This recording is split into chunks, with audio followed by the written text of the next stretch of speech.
pagi dan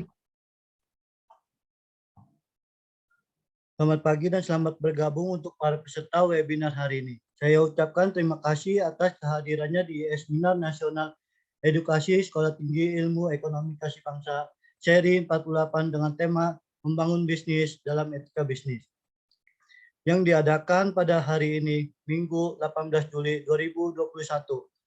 Dimohon kepada para peserta untuk dapat memastikan audio dan video diaktifkan dan pastikan bahwa Anda mendapatkan koneksi jaringan terbaik. Yang terhormat Bapak Dr. Eka Wahyu Kasih, SH, MH, SE, MM, SPD, MPD, selaku founder Sekolah Tinggi Ilmu Ekonomi Kasih Bangsa. Yang terhormat Ibu Ruslaini, SE, MM, selaku Ketua Sekolah Tinggi Ilmu Ekonomi Kasih Bangsa.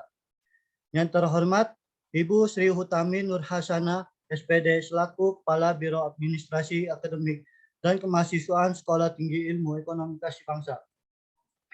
Yang terhormat Kak Rismunandar Al-Amin, selaku moderator pada seminar hari ini. Yang terhormat serta Bapak dan Ibu dosen Sekolah Tinggi Ilmu Ekonomi Kasih Bangsa yang tidak bisa kami sebutkan satu persatu tanpa mengurangi rasa hormat. Yang terhormat kepada Bapak Ahmad Basori dan Bapak Roni Henuk selaku pembicara pada seminar nasional dengan tema Membangun Bisnis dalam Etika Bisnis pada pagi hari ini. Serta seluruh mahasiswa-mahasiswi Sekolah Tinggi Ilmu Ekonomi Kasih Bangsa dan kepada para peserta webinar pada pagi hari ini. Puji serta syukur marilah kita panjatkan kehadiran Tuhan Yang Maha Esa atas berkat dan rahmat-Nya kita dapat hadir pada seminar nasional hari ini. Hadirin sekalian, sebelumnya perkenankan saya untuk memperkenalkan diri. Saya Ronald, mahasiswa semester 2 program studi manajemen sebagai Master of Ceremony pada seminar nasional hari ini yang akan memandu acara hingga akhir. Selanjutnya izinkan saya untuk membacakan susunan acara seminar nasional hari ini. Acara yang pertama pembukaan, acara yang kedua menyanyikan lagu Indonesia Raya, acara yang ketiga sambutan oleh Bapak Dr. Eka Wahyu Kasih, SH, MH, SE, MM, SPD, MPD. Acara yang keempat perkenalan diri dari narasumber oleh moderator. Acara yang kelima penyampaian materi oleh Bapak Ahmad Basori dan Bapak Roni Henuk yang akan dimoderatori oleh Kak Rismunandar Al-Amin. Acara yang keenam tanggapan dari Ketua Tim Pakar STI Kasih Bangsa oleh Bapak Dr. Eka Wahyu Kasih, SH, MH, SE, MM, SPD, MPD. Acara yang ketujuh sesi tanya jawab. Acara yang ke-8 pemberian cenderamata oleh Bapak Dr. Eka Wahyu Kasih, SH, MH, SE, MM, SPD, MPD, selaku dosen pengampu mata kuliah Etika Bisnis, sekaligus pembimbing dalam penyelenggaraan seminar hari ini kepada kedua narasumber kita. Dilanjutkan dengan sesi foto bersama penutup dan salam. Memasuki acara yang kedua adalah menyanyikan lagu Indonesia Raya.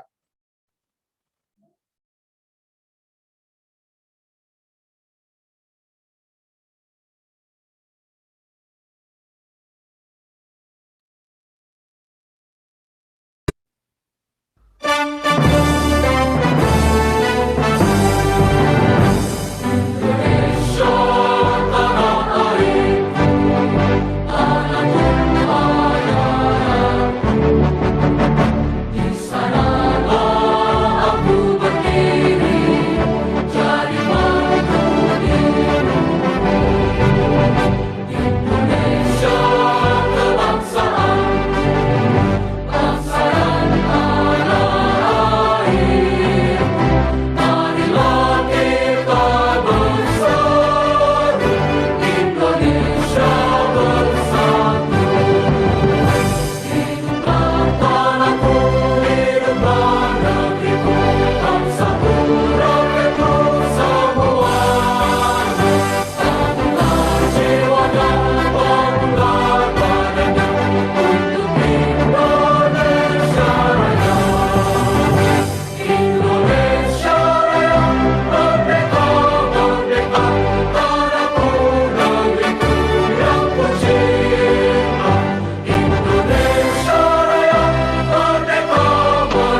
Acara yang ketiga, sambutan oleh Bapak Dr. Eka Wahyu Kasih, SHMH, SEMM, SPD, MPD. Kami persilakan.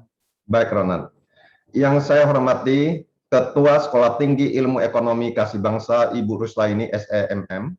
Yang saya hormati Bapak Ibu dosen Kampus Beasiswa STI Kasih Bangsa dan dosen dari perguruan tinggi lainnya.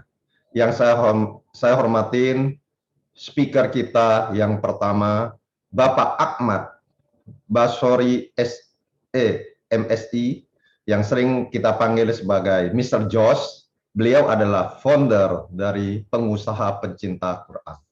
Yang kedua adalah Bapak Ronnie Henux. Beliau adalah owner dari Food and Beverage.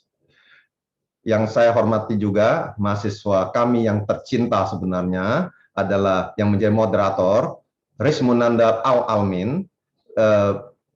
Beliau merupakan Duta Pendidikan Provinsi Banten 2020 dan Duta Bahasa Provinsi Banten 2021. Yang saya cintai, MC, mahasiswa STI Kasih Bangsa, Ronald, serta mahasiswa-mahasiswi baik dari STI Kasih Bangsa maupun dari perguruan tinggi lainnya.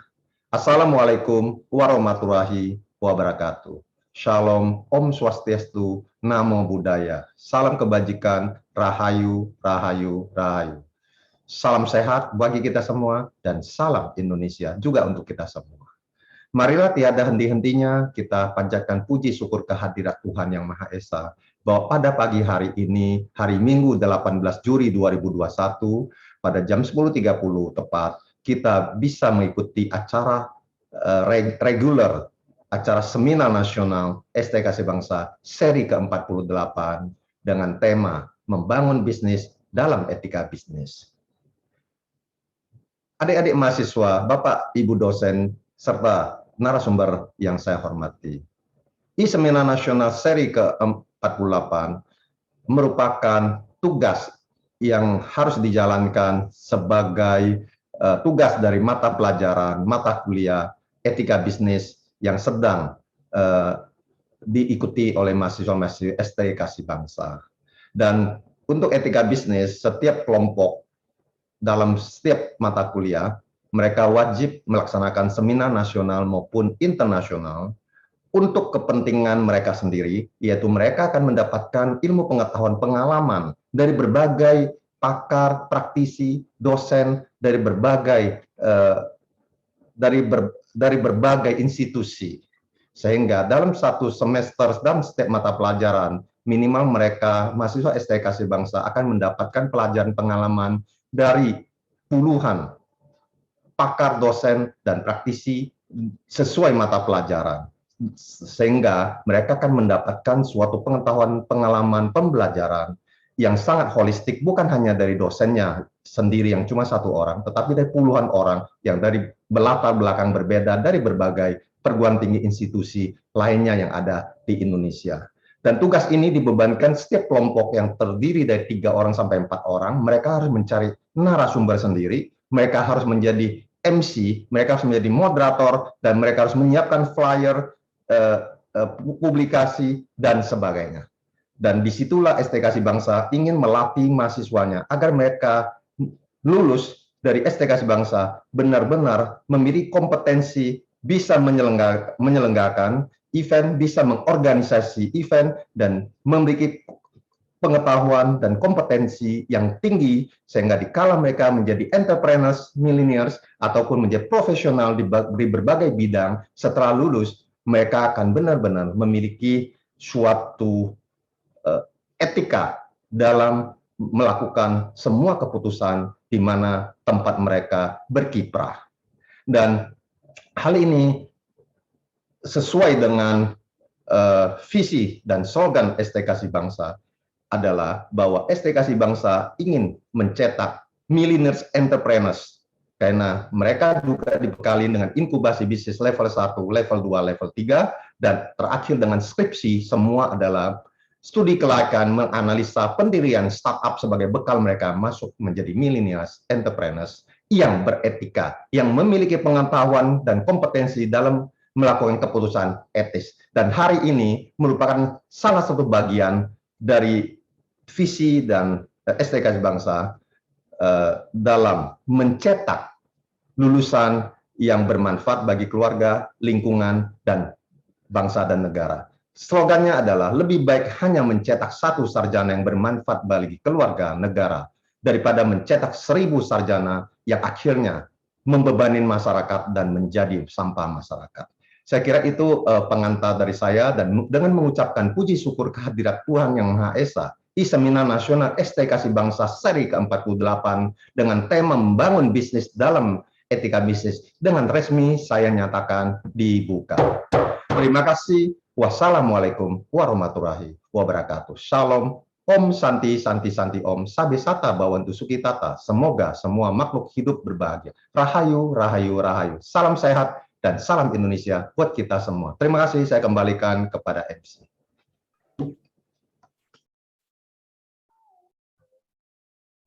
Baik, terima kasih kepada Bapak Dr. Eka Wahyukasih, SHMH, SEMM, SPD, MPD atas sambutannya. Selanjutnya, acara inti dari Seminar Nasional hari ini adalah penyampaian materi 1 yang akan disampaikan oleh Bapak Ahmad Basori, lalu dilanjut dengan penyampaian materi 2 oleh Bapak Roni Henuk dengan tema membangun bisnis dalam etika bisnis, yang akan dimoderatori oleh Kak Rismun Nandar Alamin. Kepada Kak Rismun, kami persilakan. Baik, terima kasih kepada pewara atau pemandu acara, yaitu Ronald, yang telah memberikan kesempatan atau bisa saya sebut dengan pemberian tongkat estafet keberlangsungan acara I-Seminar Nasional Sekolah Tinggi Ilmu Ekonomi Kasih Bangsa yang bertajuk tema Membangun Bisnis dalam Etika Bisnis. Sebelumnya, Assalamualaikum warahmatullahi wabarakatuh, namo buddhaya, salam kebajikan, dan salam sejahtera untuk kita semua. Kepada yang terhormat Bapak Dr. Eka Wahyukasih, SHMH, SEMM, SPD, MPD, selaku founder Sekolah Tinggi Ilmu Ekonomi Kasih Bangsa. Kepada yang terhormat Ibu Ruslaini, SEMM, selaku Ketua Sekolah Tinggi Ilmu Ekonomi Kasih Bangsa. Kepada Bapak Ibu dosen, para staf, dan jajaran Sekolah Tinggi Ilmu Ekonomi Kasih Bangsa yang tidak bisa saya sebutkan satu persatu, namun tentu tanpa mengurangi rasa hormat yang saya berikan kepada Bapak Ibu dosen, para staf, dan jajarannya.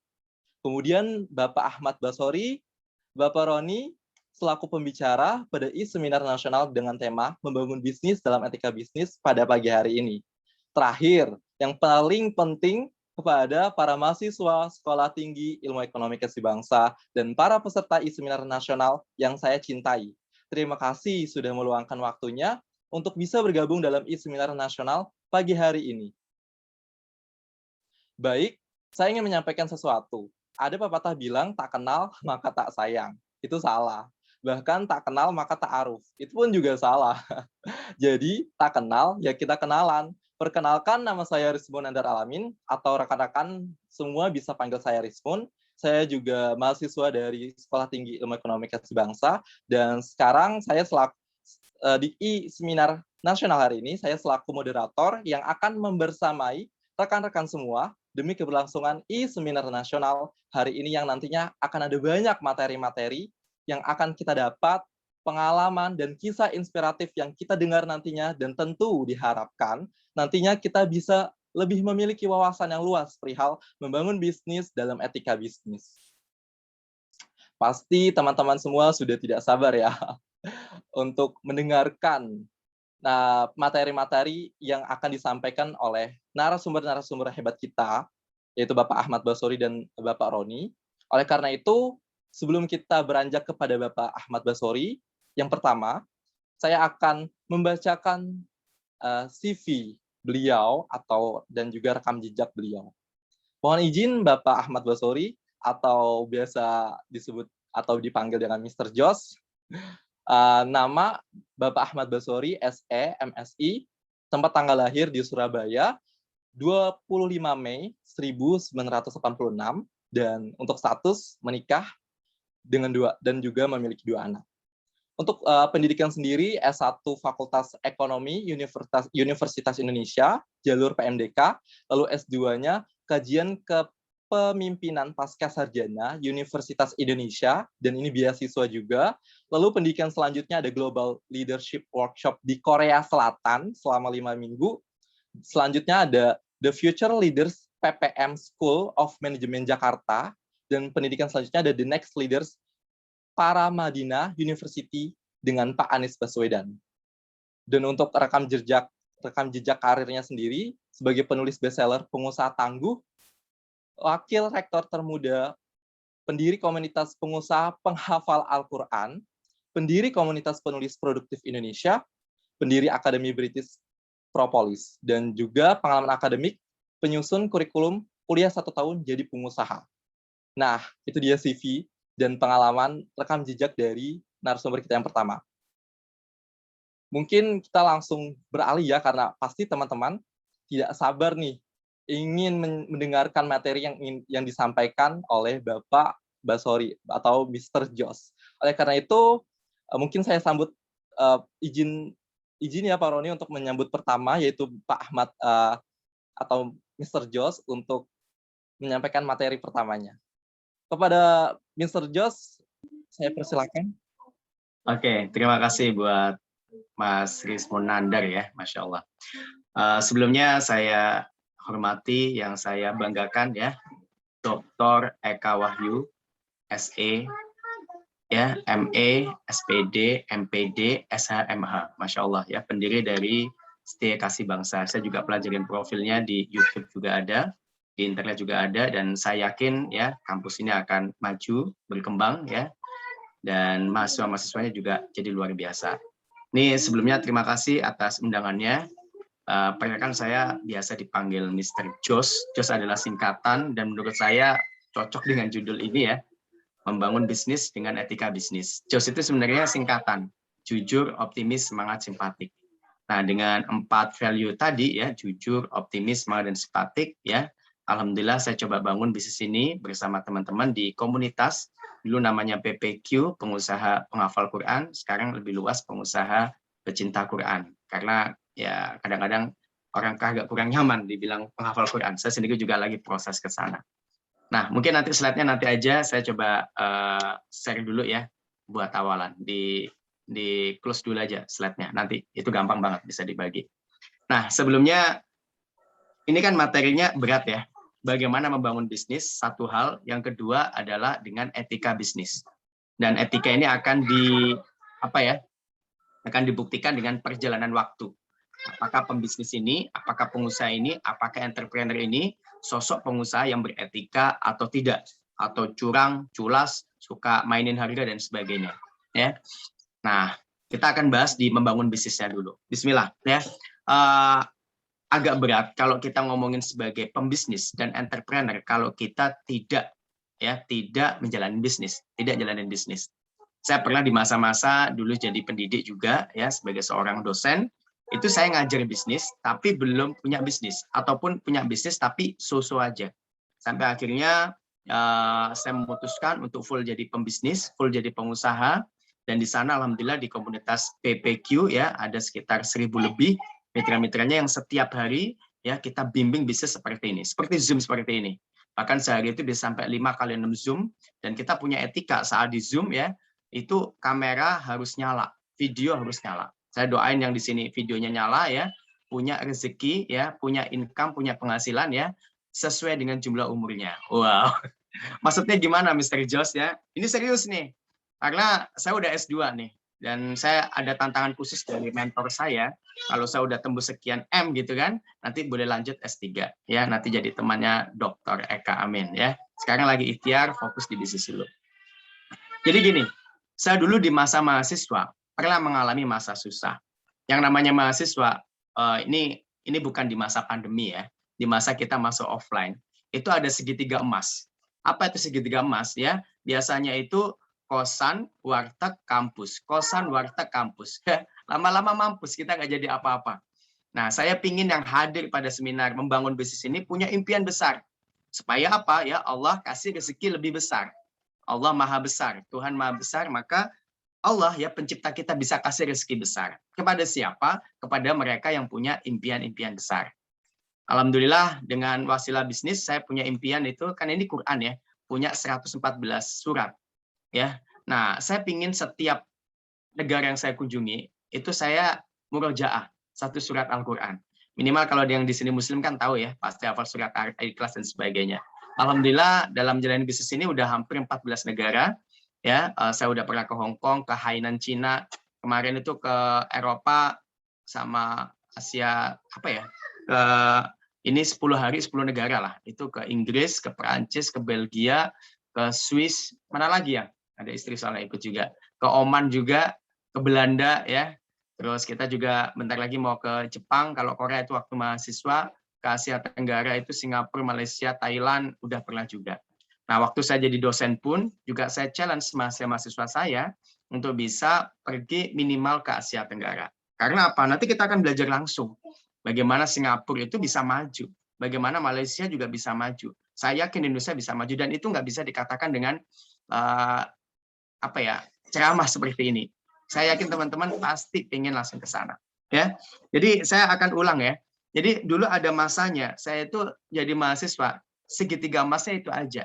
Kosan Jakarta kampus, kosan Jakarta kampus. Karena emang mikirnya cuma belajar aja. Ya, mikirin cari gelar aja. Ya bagus cari gelar. Tapi ada gelar lagi yang paling bagus. Apa itu? Gelar dagangan. Jadi sebisa mungkin kita itu belajar iya, gelar dagangan juga iya. Ya.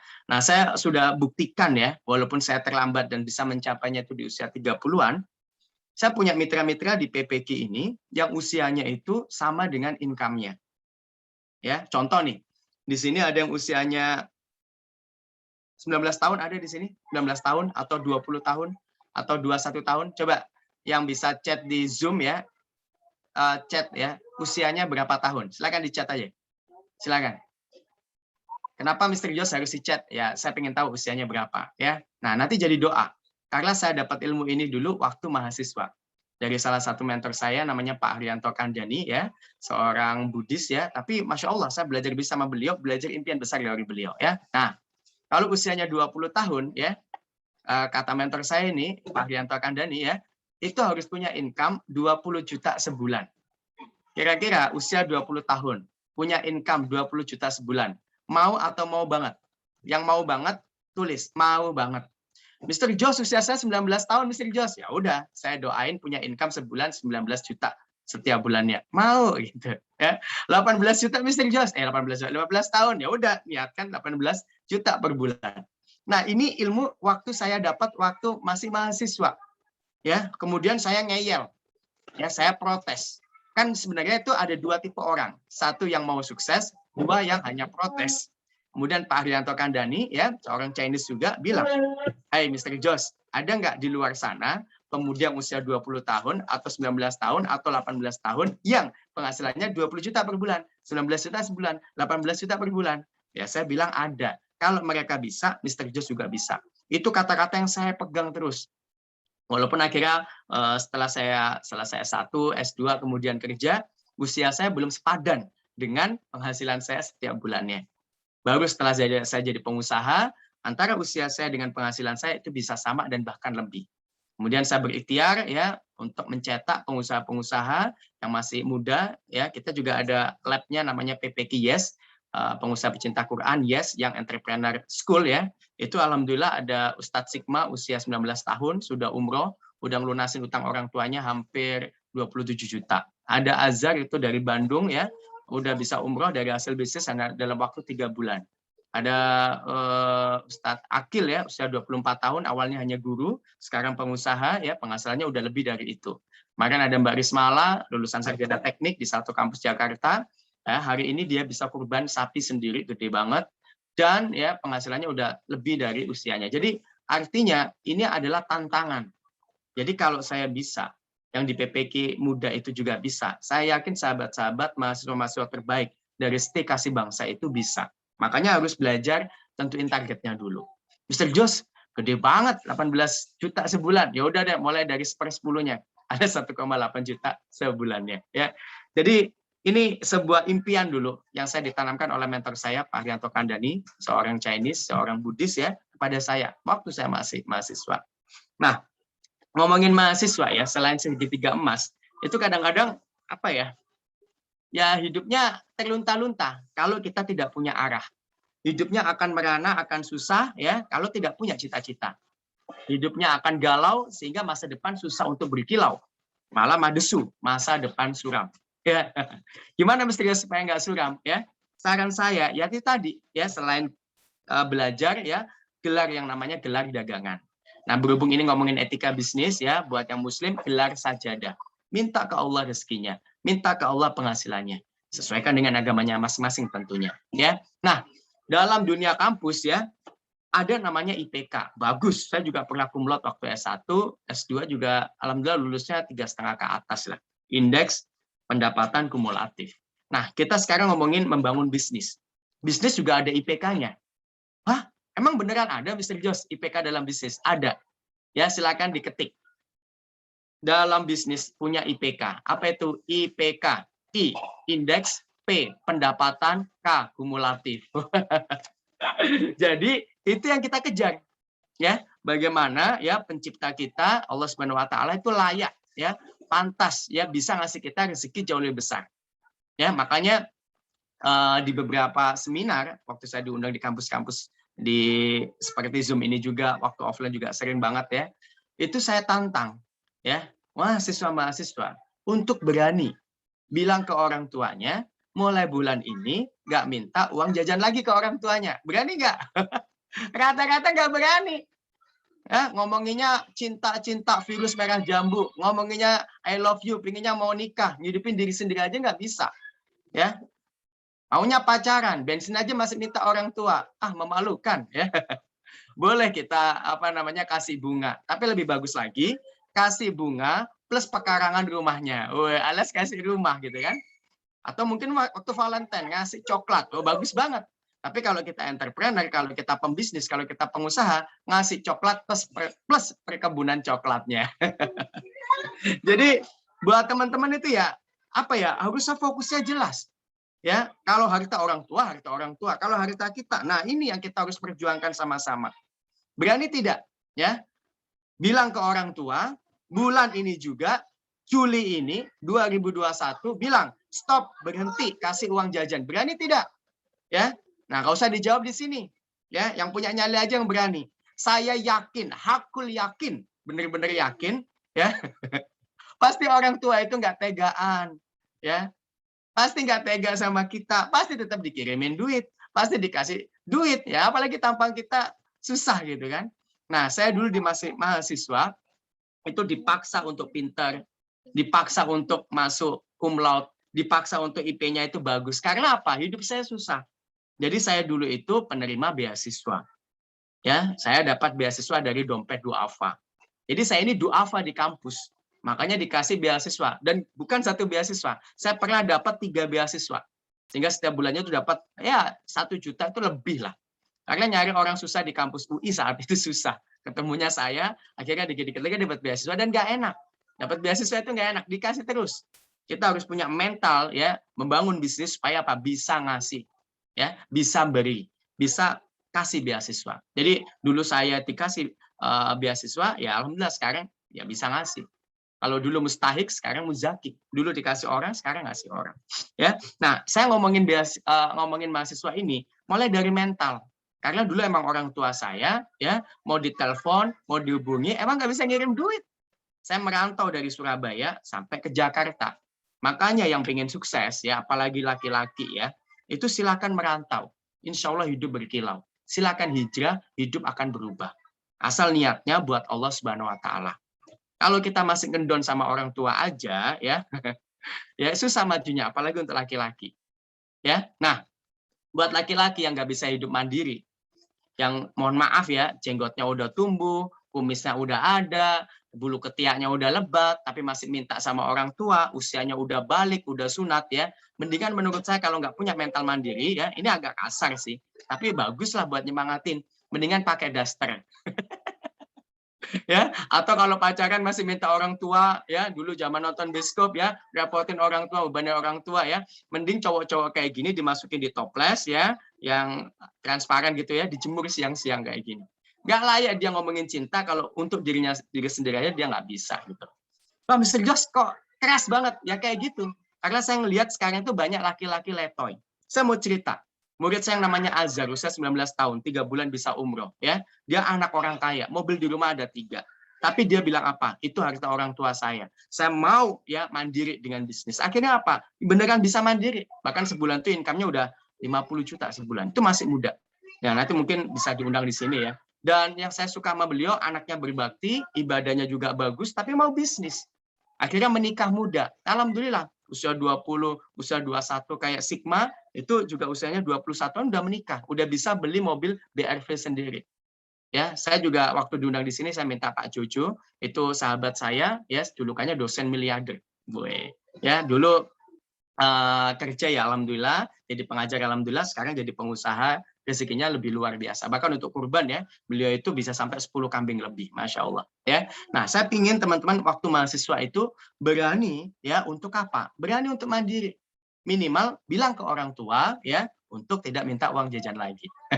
Coba saya tes nih dari mahasiswa Setia Kasih Bangsa. Siapa yang berani kayak gini? Ngomong dulu aja. Saya yakin orang tua itu pasti kasihan. Masih ditransfer, masih dikasih. Coba yang berani katakan saya. SAYA. Ayo, yang berani ya. Nah, ya kan kita ngomongin membangun bisnis, tapi ternyata pas ditanya pesimis. Ini kan nggak optimis kan? Saya kan jujur optimis, semangat simpatik. Coba ada satu aja yang bilang berani. Ya pasti nggak tega lah orang tua ya. Tapi kalau zaman saya dulu sekolah ya kayak gitu ya. Oke, ada yang berani ngechat di sini? Ya, alhamdulillah, thank you very much ya. Nah, cowok ini baru cowok ini ya, tolong jangan pakai daster ya, nanti nggak usah dijemur di dalam toples ya. Emang nggak mudah bilang kayak gini, tapi kenapa kita mudah bilang I love you, aku mencintaimu, siap lamar kamu ya? Itu namanya bahasa Jawanya beladus ya. Karena apa? Buat dirinya sendiri aja belum beres, mau beresin urusan yang lain nggak bisa. Mulai dari kita dulu ya. Nah, saya mau cerita mahasiswa juga nih. Ya, saya di mahasiswa itu idealis, ya. Nah, dia biasanya punya mazhab itu semua ideologi. Mr. Gus juga belajar kayak gitu ya, belajar lah. Biasanya di awal-awal bulan, mazhabnya mahasiswa itu kapitalis. Ya, kenapa kapitalis? Datang ke Indomaret, Alfamart, Giant, Carrefour ya, semuanya dibeli. Karena baru dapat kiriman. Nanti di tengah bulan, mazhabnya dia berganti, bukan kapitalis lagi, tapi sosialis, alias sosialisme. Satu untuk semua, semua untuk satu. Ini yang saya rasakan dulu waktu ngekos ya. Kalau di tengah bulan sering main ke kosan teman. Ya, kalau ada makanan, makan bareng. Kan satu untuk semua, semua untuk satu. Akhir bulan mazhabnya beda lagi. Apa? Spiritualis ya, menghindari keduniawian. Ya, HP-nya digadein, laptopnya digadein. Karena nggak dikirimin duit sama orang tua. Ya, nah, saya nggak ingin itu terjadi. Bagaimana kita bisa punya uang harian? Mau nggak mau silakan jualan. Ya, nah jualan aja. Sekarang udah bisa online. Modal HP rezeki gede. Modal jempol rezeki nampol. Update status ya, jadinya fulus. Ada ilmu yang namanya WhatsApp marketing. Sudahkah WA kita ngasilin duit? Saya juga menulis e-book marketing. Sekarang udah ada 27 e-book. Itu satu e-book ya bisa mendatangkan uang sampai puluhan juta. Silakan cek di Instagram saya @pengusahatangguh. Ada 95.000 yang follow. Ya, saya juga making money di sana. Saya nulis-nulis ya, akhirnya uang terlukis. Ya, mampir di Telegram saya, channel @pengusahatangguh. Ya, itu Masya Allah, itu kan yang baca itu ya, yang join channel itu ada 6.000-an. Yang baca tiap hari itu ada ratusan. Jadi dalam dunia online itu, Masya Allah, saya juga lagi menulis e-book ya, bagaimana Zoom marketing. Jadi Zoom marketing kayak gini bisa mendatangkan closing, masuk ke rekening. Ya, bukan hanya saya yang bisa. Kata-kata yang muda lebih bisa lagi. Sekarang saya juga lagi nulis IG live marketing. Bagaimana dari IG ya kita closing, mendatangkan uang masuk ke rekening. Ya, dan enak banget ya sekarang bisnis online itu ya akan on rezeki kita. Saya pun di rumah masih sama anak-anak. Habis ini bisa main lagi sama anak-anak. Nggak harus keluar rumah ya, tapi kita bisa dapat rupiah, bahkan jutaan rupiah. Ya, jadi saya harapkan buat teman-teman di sini mahasiswa Setia Kasih Bangsa, tolong kasih dirinya sendiri ya kesempatan untuk mandiri, berani nyali untuk tidak minta uang ke orang tua lagi. Ya, nah, Mr. Jos, saya pingin yang konkret nih, yang real, gimana supaya kita benar-benar bisa membangun bisnis satu dan yang kedua menjaga etika bisnis. Oke, gini, Sebelum kita ngomongin etika ya, karena etika itu emang kalau dalam agama itu kan harus sesuai dengan agama ya. Dan yang kedua sesuai dengan hukum negara atau bahasa lainnya itu legal dan halal. Mau nggak mau kalau udah legal, udah halal, jajal aja sampai rekening tebal. Apalagi jualan, jangan malu, jangan tabu ya. Malu itu kalau kita ngutang. Kalau jualan nggak perlu malu karena niat kita membantu orang. Nah, mindset yang kayak gini yang harus dibenahi. Dan saya pernah bikin kurikulum setahun jadi pengusaha. Itu di salah satu kampus di Jakarta ya. Nah, sekarang dengan di PPQ saya punya targetan ya, bagaimana 4 tahun bisa jadi miliarder. Wah, itu enak banget. Kalau di rekening itu ya ada tulisannya 1.000.000 dan 000. Bisa nggak Mr. Jos? Bisa. Asal kita belajarnya ke miliarder. Saya pun juga bisa seperti ini, belajar sama multimiliarder sebelumnya. Guru saya namanya Mas Ipo Santosa. Silakan googling di internet.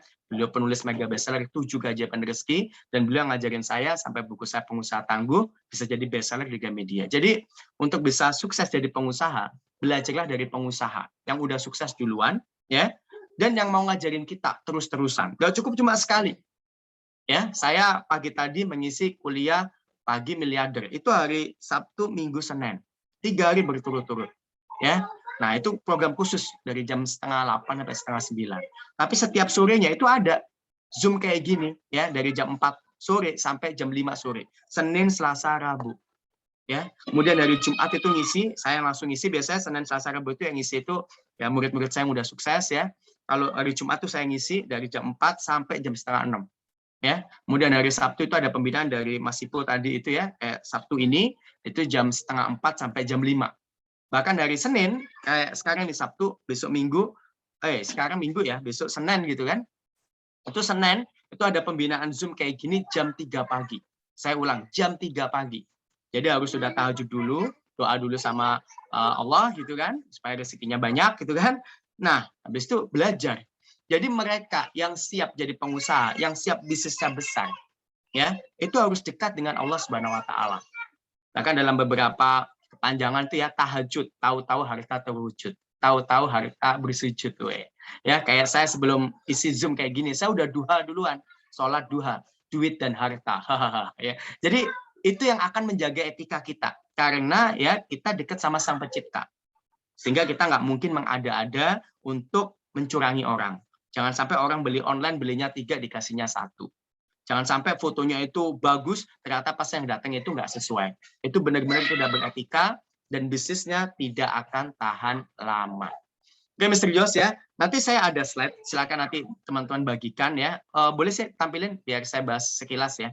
Tapi yang penting saya pingin ya teman-teman itu mulai berbisnis dan membangun bisnis.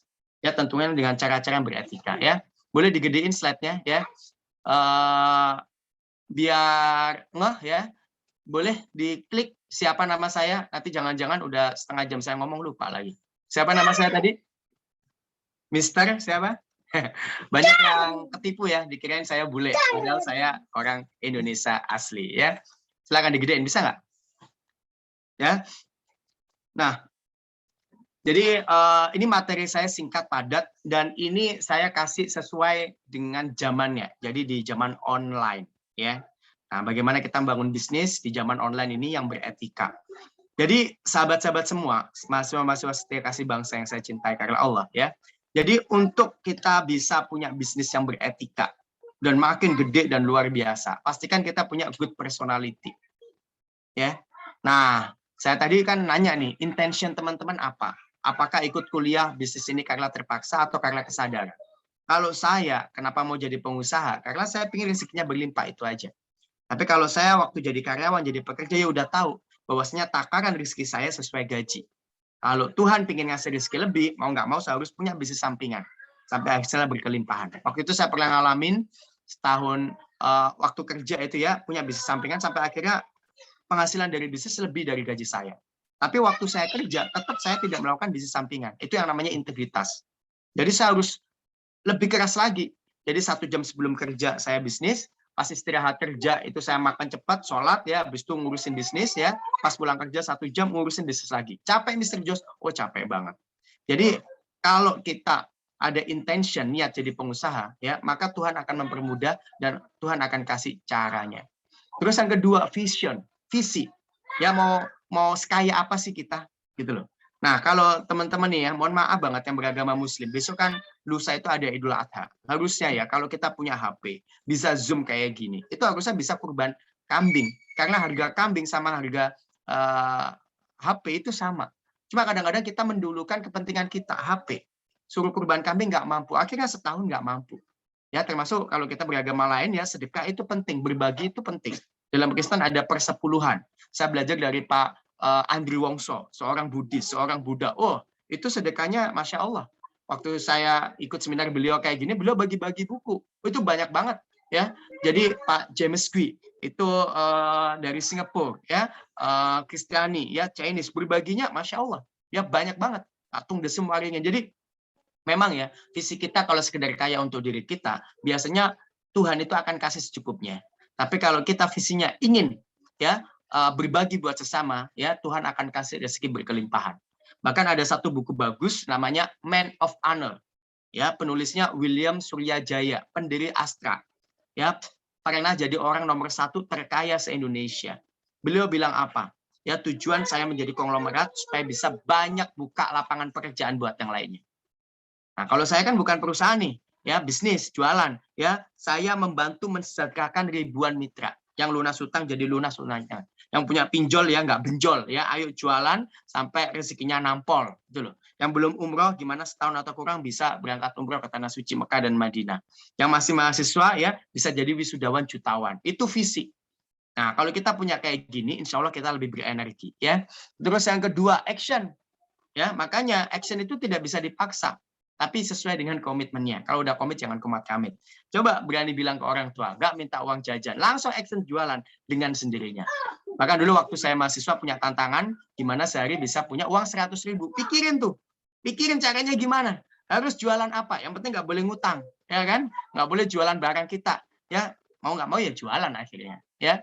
Terus kemudian apa lagi nih, ya? Nah, cek di Instagram saya Pengusaha Tangguh, channel Telegram saya Pengusaha Tangguh, atau ya cari di online itu buku saya Pengusaha Tangguh, ya. Nah, jadi secara personal kita bagus ya, tapi tolong ya kalau kita mau jadi pengusaha membangun etika ya, yang beretika, perbaiki image kita di dunia online ya. Coba cek di Instagram saya itu bagaimana saya desain itu bikinnya bagus banget. Saya bayar sampai jutaan. Nah, kalau kelihatan keren, orang pastinya lebih keren lagi gitu loh. Jadi nggak boleh abal-abal ngasal-ngasal. Walaupun saya dulu pakai Canva, kemudian pakai premium berbayar, tapi menurut saya nggak bisa sama dengan kualitas kita punya desain profesional. Terus cek di Telegram saya nulis artikel itu beneran nulis serius. Saya pikirin, saya nulis dari hati, akhirnya sampai ke hati. Pas hatinya terbuka, dompetnya terbuka. Akhirnya jadi mitra, kita bisa sama-sama. Ya, video juga Zoom dari Pak Jujo kemarin udah saya kasih video profil saya 1 menit itu ya. Itu ada foto saya di Swiss, ada foto saya di Belanda, Perancis dan sebagainya. Itu juga pakai jasa ya. Terus Zoom saya itu premium. Setiap bulannya saya keluar hampir berapa? 20 juta. Karena bisa nampung sampai 1.000 orang. Dan bukan satu Zoom saya punya, ada 20 bersama mitra-mitra. Kemudian e-book ya, mungkin nanti lewat Pak Jujo ya, minta e-book saya itu ada 27. Nah, posting ya, postingan ya, itu saya tiap hari posting. Itulah toko saya di online. Dan kemudian posting itu poster digital. Oke, yang terakhir, nah ini untuk menjaga image kita ya, dan kita harus punya sesuatu yang bagus untuk ditampilkan di publik.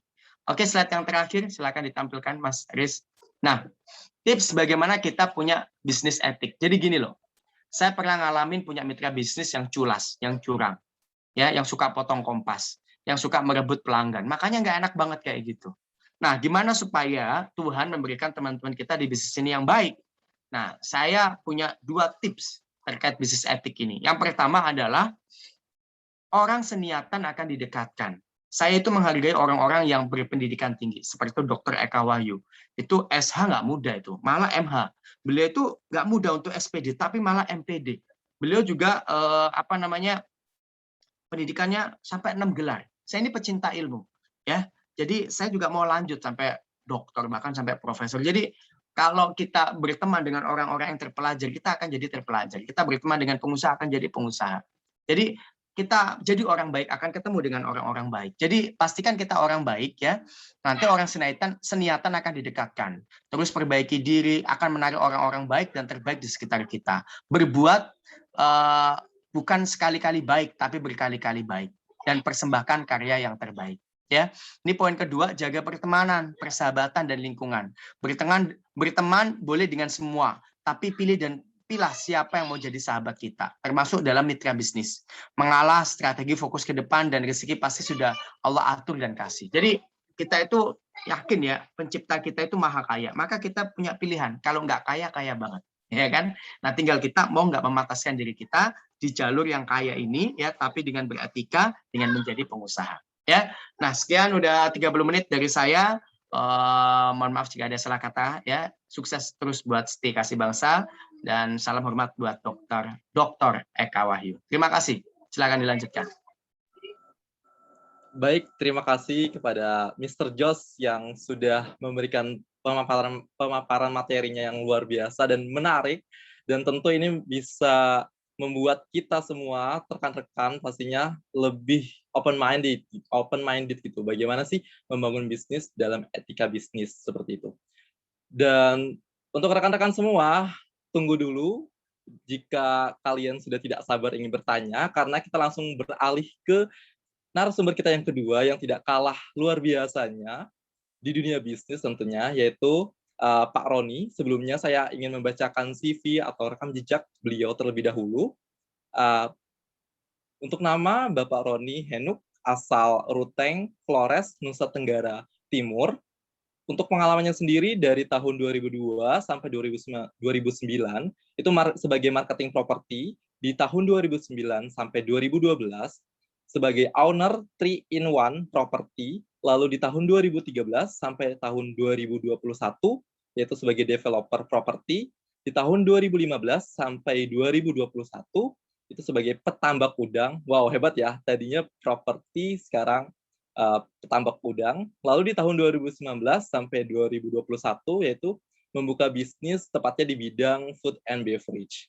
Nah, sebelumnya saya ingin membagikan cerita sedikit dari Pak Roni. Beliau mempunyai cerita 9 tahun sebagai properti agen, 7 bulan di awal katanya sangat sulit, sampai jualan tak kunjung datang. Makan pun dibayarin oleh mantan pacar atau sekarang sebagai istri. Ada kata-kata beliau yang sangat menginspirasi, yaitu putus asa terus mengejar, tapi semangat bisa mengubahnya atau mengalahkan. Akhirnya jualan pun makin banyak. Kita langsung sambut saja kepada Bapak Roni. Pak Roni dipersilakan untuk menyampaikan materinya kepada rekan-rekan atau mahasiswa di Sekolah Tinggi Ilmu Ekonomi Kasih Bangsa. Dipersilakan, Pak. Selamat pagi, terima kasih atas waktunya. Salam sejahtera juga buat Dr. Eka Wahyu. Salam juga untuk Pak Ahmad Basori, Mr. Jos. Luar biasa sekali masukan Anda hari ini. Saya juga belajar banyak dari Mr. Jos. Pengalamannya luar biasa. Untuk teman-teman mahasiswa juga, terima kasih sudah mengundang saya hari ini.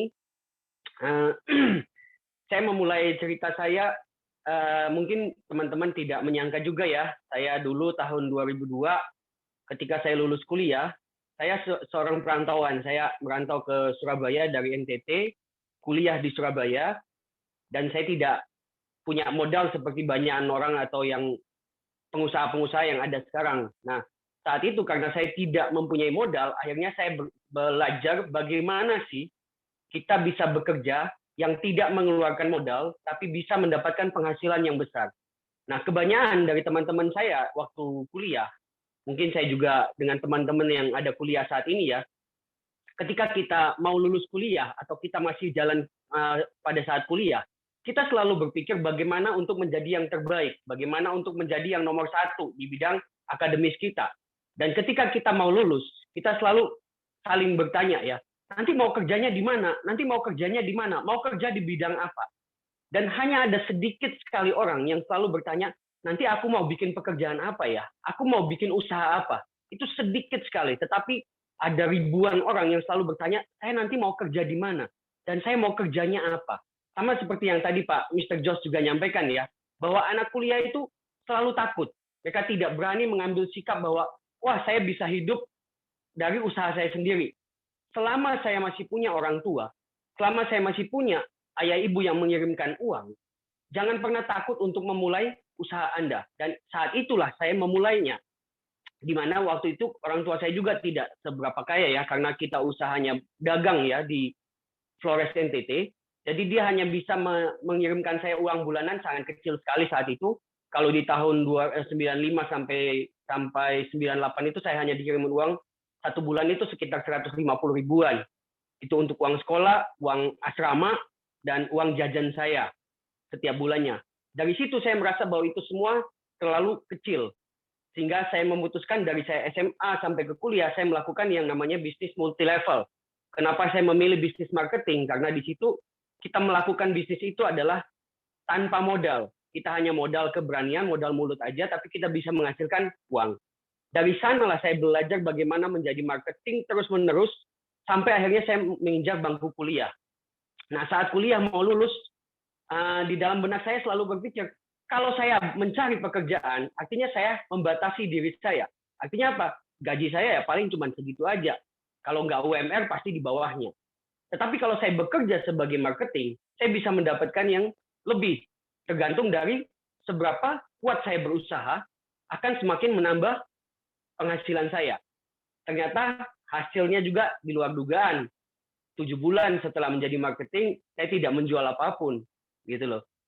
Nah, itu yang membuat saya sudah hampir putus asa. Di bulan ke-7, bulan ke-8 itu saya sudah berpikir bahwa saya nggak cocok. Saya harus mencari pekerjaan yang punya gaji supaya saya juga bisa dapat pendapatan bulanan. Nah, tetapi ada seorang mentor saya yang sekalian teman saya kerja, dia menyatakan begini, cobalah kamu coba lagi sebulan, apapun kita bantu kamu untuk bisa jualan. Ya. Dan ternyata hasilnya juga luar biasa. Mereka membantu saya segala macam cara untuk menjadi marketing yang terbaik. Kita belajar, kita coba, dan akhirnya di bulan ke-7 itu saya bisa jualan. Dan walaupun hasilnya kecil, cuma 2,5 juta, tapi itu sudah membuat saya sangat bangga. Saya bisa jualan akhirnya setelah 7 bulan.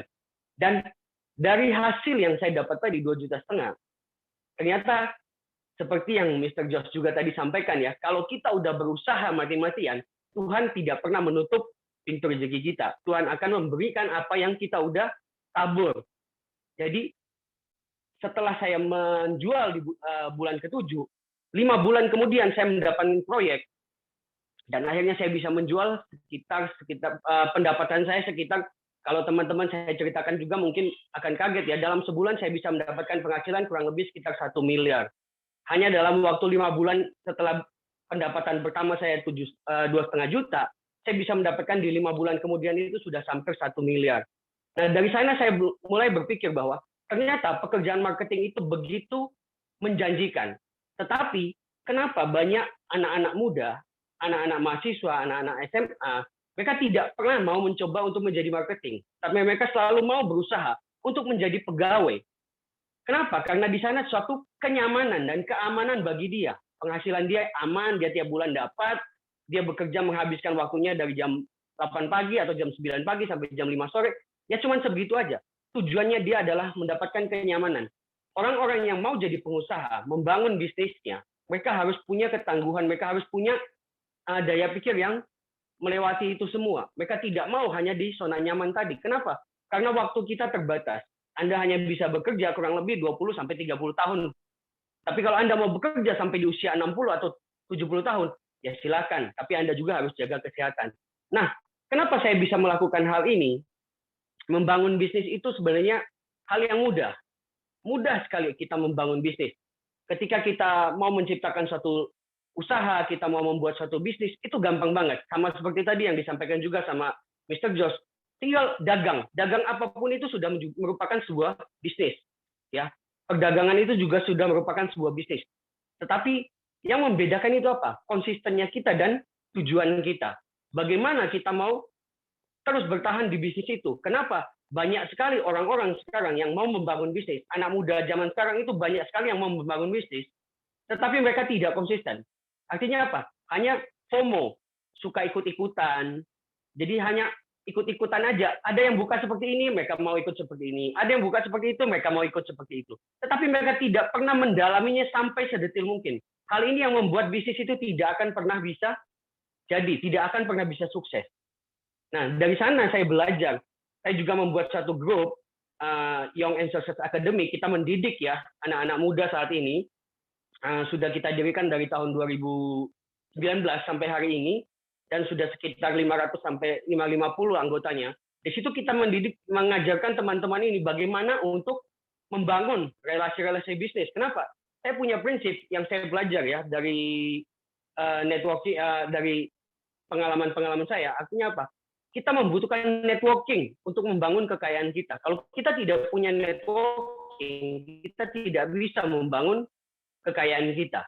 Dalam perjalanan bisnis saya tadi, akhirnya di awal saya sampai 2013 saya hanya menjadi seorang marketing.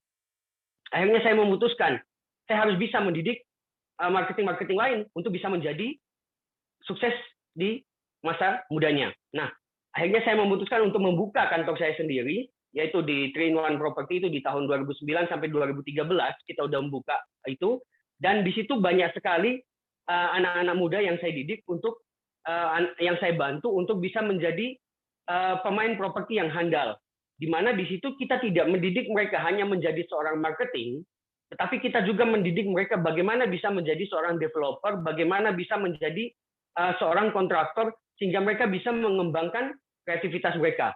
Dan ada beberapa teman-teman kita yang dulunya dia cuma ojek online, sekarang dia udah bisa beli rumah. Ada OB saya sendiri ya, dia juga udah bisa beli rumah.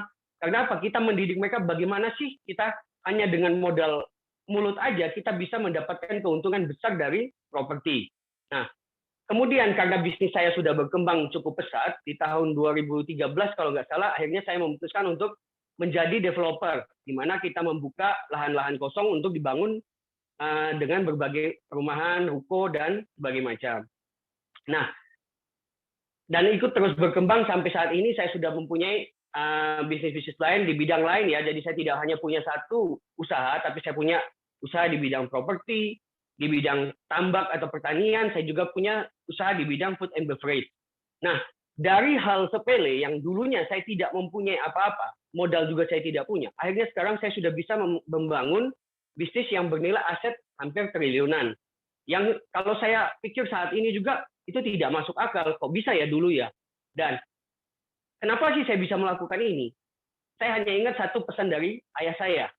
Dia berkata begini, Papa itu hanya lulusan SD, tetapi Papa bisa menyekolahkan kamu sampai kuliah, bisa membuat kamu maju. Nah, sedangkan saya adalah seorang mahasiswa. Masa sih saya tidak bisa menghasilkan lebih dari dia? Nah, dari situ saya melihat banyak sekali peluang, terutama untuk zaman sekarang ya, untuk anak-anak muda sekarang ya. Kalau zaman dulu, prinsip orang tua kita, saya angkatan yang sudah tua ya, jadi termasuk yang, kalau saya dengan Mr. Josh mungkin saya jauh lebih tua, orang tua saya dulu mengumpulkan uang 1 miliar, itu membutuhkan waktu kurang lebih sekitar 8-10 tahun. Ya. Tapi saya bisa mengumpulkan uang 1 miliar hanya dalam waktu 5 bulan saat itu, ya di tahun 2002-2003. Dan saat ini, kalau zaman sekarang di tahun 2021, bahkan ada yang bisa mengumpulkan 1 miliar itu hanya dalam waktu 1 jam atau 10 menit. Ada yang bisa. Dan perkembangan zaman ini sudah luar biasa banget dengan zaman online. Dan itu yang kita wajib untuk ngikutin. Seperti tadi yang juga Mr. Josh sampaikan. Dia punya reseller, dia punya tim yang banyak sekali. Itu adalah salah satu networking yang bisa menghasilkan kekayaan. Itu yang perlu kita bentuk. Itu yang perlu teman-teman mahasiswa bentuk mulai saat ini. Anda membentuk teamwork Anda membentuk networking Anda, supaya Anda bisa membangun kekayaan Anda. Siapa teman di samping Anda, itu akan menentukan masa depan Anda. Tidak ada, kalau teman-teman Anda itu sukanya cuman gengsi-gengsian, bergaya sana-sini, pamer sana-sini, 5 tahun ke depan kita akan tahu nasib mereka seperti apa. Tetapi kalau teman Anda mau belajar, mau membangun, mau berdagang, mau mulai berusaha, 5 tahun ke depan pasti Anda akan melihat perbedaannya. Semakin Anda sukses, teman Anda pun akan semakin sedikit. Tetapi jaringan Anda akan semakin banyak. Mulailah membangun itu. Kenapa? Etika dalam berbisnis, membangun bisnis itu sebenarnya mudah. Yang sulit itu adalah menjaga konsistennya dan menjaga diri kita untuk tetap di jalur yang sampai ke tujuan kita. Karena tujuan kita itu adalah yang paling penting. Ketika kita tidak mempunyai tujuan, apapun yang kita ingin capai, itu tidak akan bisa dicapai. Tujuan kita dulu yang paling penting. Mungkin bisa tampilkan slide saya, tapi ya kita hanya sekilas-sekilas aja ya, membahas mengenai etika bisnis.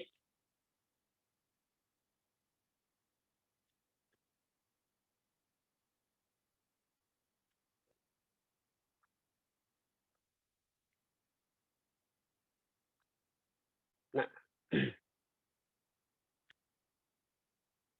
mungkin bisa diperbesar, kita langsung ke slide yang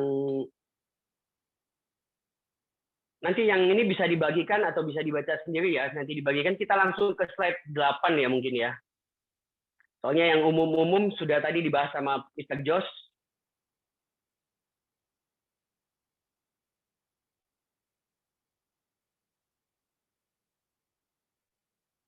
Nah, dalam membangun etika bisnis, ini yang paling penting. Kita harus menjaga yang namanya kejujuran. Anda kalau mau menjadi seorang pebisnis handal, Anda kalau mau menjadi seorang marketing, Anda mau menjadi apapun sebagai manusia, Anda harus jujur dulu. Karena apa? Ketika Anda jujur, baru Anda bisa dipercaya. Ketika Anda bisa dipercaya, akan semakin banyak bisnis-bisnis besar yang akan datang kepada Anda. Yang kedua, itu adalah kedewasaan. Kita tidak bisa tampil sebagai anak kecil melulu. Sama seperti tadi Mr. Josh juga bilang ya, Mr. Josh juga tadi sampaikan, Anda tidak mungkin bisa sukses kalau Anda hanya nebeng sama orang tua terus. Anda tidak mungkin bisa sukses kalau Anda masih makan dikasih sama orang tua terus. Anda juga sulit untuk mencapai kesuksesan kalau Anda setiap harinya begitu pulang dari sekolah, begitu pulang dari kuliah, begitu pulang dari manapun, Anda masih minta makan sama orang tua. Itu akan sulit untuk membuat Anda menjadi sukses. Kenapa? Jiwa pejuang Anda, jiwa ketangguhan Anda tidak pernah diuji di sana.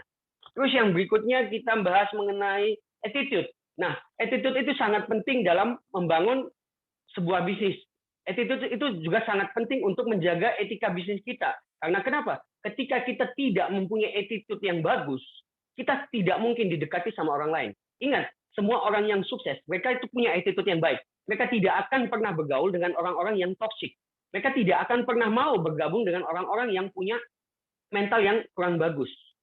Nah, itu perlu kita perbaiki semua. Ada 10 etika bisnis yang saya rangkum. Kita juga harus punya good looking ya. Jadi tidak mungkin Anda mau menjadi seorang pebisnis atau pengusaha yang mau membangun bisnis, tapi penampilan Anda acak-acakan. Saya tidak membahas mengenai mahal atau tidaknya baju yang Anda pakai, atau celana yang Anda pakai, atau handphone yang Anda pakai, bukan. Tetapi bagaimana kita bisa menjaga penampilan kita yang membuat sebuah ciri khas kita.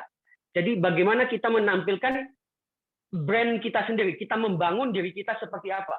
Anak-anak zaman sekarang itu banyak sekali menggunakan sosmed mereka, itu hanya untuk happy-happyan. Padahal hampir seluruh perusahaan besar zaman sekarang itu sudah menggunakan sosmed itu sebagai CV ketika mau melihat seorang pekerja mereka.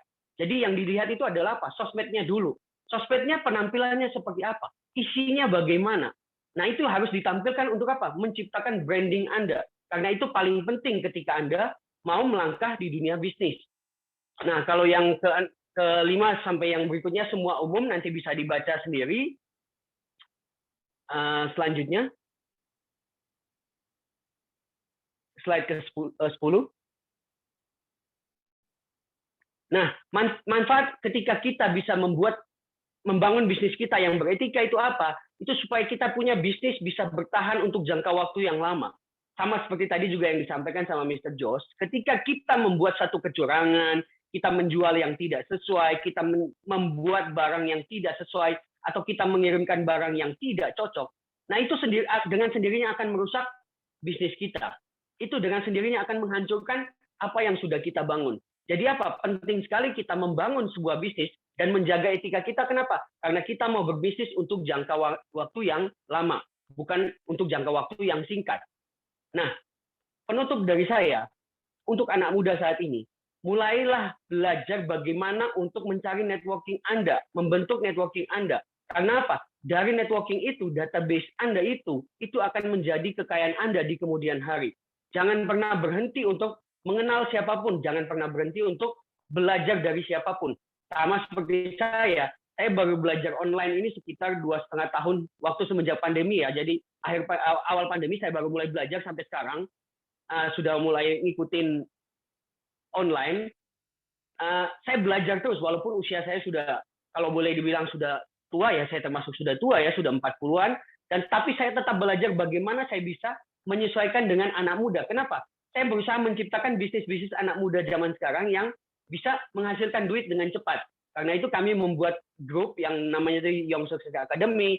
Kami juga mengadakan sekolah bagaimana belajar tentang investasi-investasi. Di situ kita mengajarkan, dan itu semua kita terapkan sudah sebagai sistem online. Mungkin demikian dari saya. Terima kasih atas waktunya buat Dr. Eka dan teman-teman dari Setia Kasih Bangsa. Terima kasih. Baik, terima kasih kepada Pak Roni yang telah menyampaikan pengalamannya dan materi-materi bisnis dalam membangun bisnis dalam etika bisnis.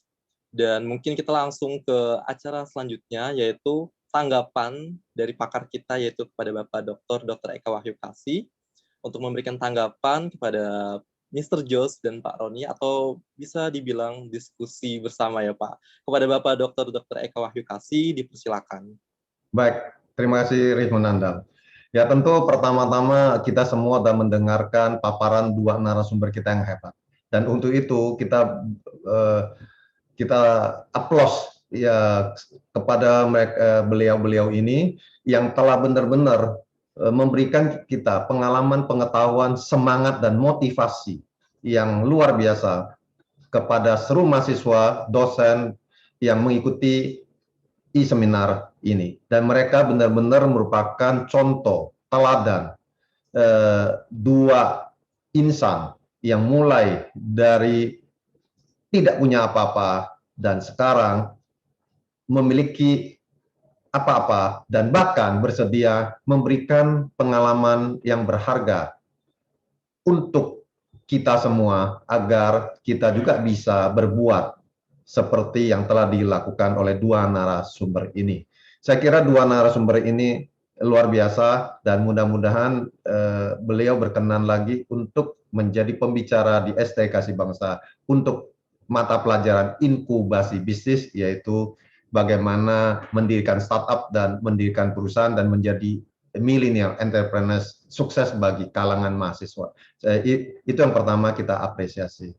Dan kemudian kalau kita bicara temanya adalah membangun bisnis dalam kerangka etika bisnis, tentu kita bisa melihat bahwa banyak sekali isu-isu etika yang berkaitan dengan bisnis. Dan isu-isu bisnis etik ini merupakan suatu critical point, bahkan yang sangat penting dalam suatu organisasi di mana memiliki potensial tinggi, bahkan impact yang sangat besar apa yang dilakukan oleh organisasi itu terhadap komunitas atau terhadap stakeholder yang berkaitan dengan bisnis itu sendiri. Jadi para mahasiswa harus benar-benar paham bahwa etika bisnis membawa dampak yang besar. Nah, kita bisa melihat bahwa ada beberapa survei mengatakan, ada yang mengatakan startup 90% gagal di 5 tahun pertama dan seterusnya dan seterusnya. Tapi ini ada survei terakhir dari business consultant yaitu Patrick Henry mengatakan surveinya 75% startup gagal. Padahal banyak sekali mengatakan 90%. Berarti ada kemajuan. Dan Harvard Business School dalam studinya yang terbaru mengatakan setelah 5 tahun 50% startup gagal. Dan setelah 10 tahun 75% startup gagal. Saya kira dua studi ini merupakan suatu hal yang baik Karena sebelumnya studi-studi sebelumnya mengatakan startup 90%, bahkan ada yang mengatakan 95% gagal karena memang millennials yang membangun startup mungkin belum punya pengalaman yang cukup, sehingga dengan ide yang brilian, motivasi yang kuat, tetapi tidak cukup pengetahuan dan tentunya mungkin tidak memiliki mentor dan masuk dalam inkubasi bisnis atau inkubator bisnis, maka mereka banyak gagal. Dan kita bisa mendengarkan bahwa dua narasumber kita yang hebat ini, dua-duanya belajar dari orang sukses. Berarti dua-duanya memiliki mentor, baik secara formal maupun informal, sehingga mereka mampu merintis bisnis dengan sangat baik. Maka di STKC Bangsa ada inkubasi bisnis 3 semester, itu adalah sebagai mentor, sebagai inkubator untuk agar mendorong mahasiswa seperti yang dua narasumber katakan, harus berani menjadi entrepreneurs. Maka kita ingin mencetak millennials entrepreneurs. Dan tentu dalam menjalankan bisnis etik itu ada tiga disiplin, yaitu secara personal itu adalah dalam tataran mikro scale ya. Dan kalau menjadi profesional, maka itu menjadi intermediate scale. Dan kalau udah bicara perusahaan corporate, maka itu udah macro scale. Jadi mahasiswi harus mengetahui itu. Dan kalau kita bicara business ethics, tentu bukan hanya berbicara corporate social responsibility, karena business ethics salah satu adalah memang social responsibility, tapi juga harus mencakup kewajiban terhadap karyawan, customer, supplier, bahkan termasuk kompetitor. Kita juga tidak boleh bertindak curang untuk menjatuhkan kompetitor. Jadi business ethics itu mencakup lingkungan internal dan eksternal yang harus kita lakukan secara etis, seperti bagaimana prinsip daripada untuk pelaksanaan bisnis sebagai behavior daripada seorang pengusaha ataupun seorang profesional. Tentu seperti tadi dua narasumber katakan, pertama tentu kejujuran, integritas, harus bisa dipercaya, harus adil, fairness, harus perhatian, empati kepada orang lain, respect kepada orang lain, dan harus mentaati hukum, dan komitmen untuk berbuat yang terbaik, memiliki leadership yang baik, yang baik artinya beretika, dan memiliki reputasi, rekam jejak yang baik, dan dapat dipertanggungjawabkan. Itu adalah sifat-sifat pribadi, keutamaan dari seseorang, sehingga kemungkinan dia bisa menerapkan business ethics dikala ia menjadi pengusaha, entrepreneurs, atau menjadi profesional. Nah, kalau kita bicara entrepreneurs dan startup, bagaimana kita membangun suatu perusahaan, kemudian kita bisa linkkan ke etika bisnis. Tentu pertama-tama para mahasiswa ingin masuk ke dunia bisnis, ya beruntung kalian mendapatkan mata kuliah dan seminar etika bisnis yang banyak ya. Pertama tentu harus diidentifikasi ya tantangan etikal yang berhubungan dengan startup yang akan kalian bangun gitu ya. Kemudian kalian harus menggambarkan positif atau negatif dampaknya ya yang akan kalian bangun dengan sistem kalian. Nah, karena itu tidak boleh melanggar hal-hal etika, bahkan apalagi sampai sah hukum. Dan kalian juga harus mendiskusikan model dengan founder atau rekan untuk membangun bisnis, bagaimana menanamkan budaya etis dalam perusahaan kalian. Biasa kalian mendengar ada budaya perusahaan, maka budaya perusahaan itu harus mencerminkan di dalamnya adalah etika. Sehingga waktu kalian bangun, itu kalian sudah memiliki nilai-nilai atau budaya perusahaan. Loh, pertanyaannya adalah kenapa itu menjadi penting business ethics dalam perusahaan? Nah, karena yang pertama, kalau perusahaan yang kalian bangun itu terindikasi, apalagi saat ini adalah masuk dalam digital world, dunia digital, ya apapun yang kalian lakukan detik ini langsung terekspos di seluruh dunia. Sehingga apapun yang kalian lakukan, kalau kalian melakukan kebaikan, maka harumnya tercium semua kalangan. Kalau kalian berbuat hal yang tidak baik, semua kalangan akan mengetahui. Sehingga etika bisnis bisa kalian membuat perusahaan kalian menjadi hebat atau bisa membuat perusahaan kalian bangkrut karenanya. Maka itu tadi saya katakan hasil survei. Yang begitu banyak yang gagal startup, salah satunya adalah mereka melanggar etika. Kita dalam inkubasi bisnis kalian selalu memaparkan startup gagal, khususnya di Amerika. Saya tidak sebut nama perusahaannya. Dalam waktu singkat, satu perusahaan menjadi luar biasa hebat, bahkan masuk jajaran dunia. Tapi dalam hitungan sekian tahun, dia langsung tutup, bangkrut. Karena apa? Karena fraud, karena melakukan penipuan dan manipulasi dalam produk. Padahal dia udah dipuji oleh dunia gitu ya. Jadi ini cepat sekali, karena ini adalah digital world, dunia digital. Tidak lagi zaman seperti kami, bukan kami, seperti saya, ya, umur saya kan sudah. Itu zaman itu bukan digital world. Tapi dalam 10-15 tahun belakangan ini, kita hidup dalam digital world. Dan kita nggak bisa lagi tidak transparan, tidak bisa lagi menutupi apapun. Apapun yang kita buat itu akan terekspos. Maka tidak ada cara lain. Mau orang jahat, orang baik, orang super baik, orang jahat pun saat ini harus etis. Kalau tidak, dia sebentar kejahatannya terbongkar dalam waktu sangat-sangat singkat. Seperti yang narasumber kita katakan, Pak Roni, dalam hal dulu untuk mendapat 1 miliar kadang perlu 4 tahun, perlu 5 bulan. Tapi hari ini mungkin dalam hitungan menit 1 miliar. Kenapa? Digital world.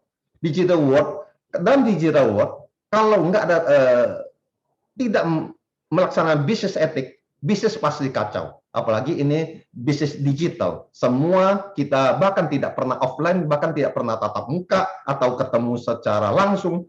Kita semua data, bisnis, transaksi berjalan semua hanya karena digital. Dan kalau ada yang melakukan kecurangan, memang langsung kacau. Tetapi perusahaan yang melakukan itu juga langsung akan bangkrut dan menghadapi hukum. Jadi itu adalah yang pertama, bahwa bisa langsung hancur. Yang kedua adalah sekarang etika bisnis dalam era sekarang bukan lagi penting secara individual, penting untuk korporasi, tapi ini bahkan isu ini sudah meningkat menjadi keunggulan kompetitif.